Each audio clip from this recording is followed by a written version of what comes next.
Quand la Bible nous dit de ne pas réveiller l'amour avant le temps, je te rejoins comme la Bible dit qu'il y a un temps pour toutes choses. Mais on a remarqué une chose, c'est qu'avant que Adam ne rencontre la chair de sa chair, était Ève, on s'est rendu compte que Adam avait une relation avec Dieu. Donc en tant qu'enfant de Dieu, on ne doit pas négliger l'aspect de notre relation avec Dieu. Pour quelqu'un qui cherche à réveiller l'amour, je vais dire ça comme ça, quelqu'un qui cherche à avoir une femme dans sa vie, la première chose, ça doit être la relation avec Dieu. Parce que c'est lorsque Dieu est le centre, c'est lorsque tu cherches Dieu, que Dieu a la capacité de trouver ce dont tu as besoin.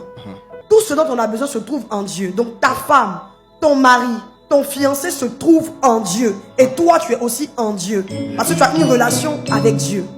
Donc je vais dire qu'avant de vouloir réveiller l'amour, il faut rencontrer l'amour. Et l'amour, c'est qui? C'est Dieu.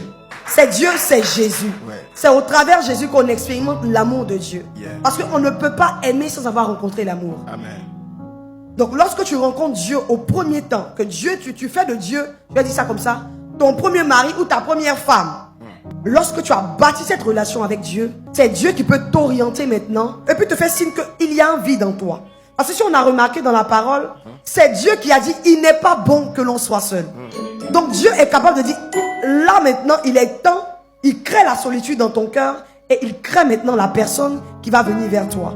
Mais dès lors que tu n'as pas cette relation avec Dieu, tu seras même incapable de lire la saison ou le temps où Dieu t'emmène à rencontrer ton mari ou ta femme. Amen. On peut acclamer le Seigneur. Yeah.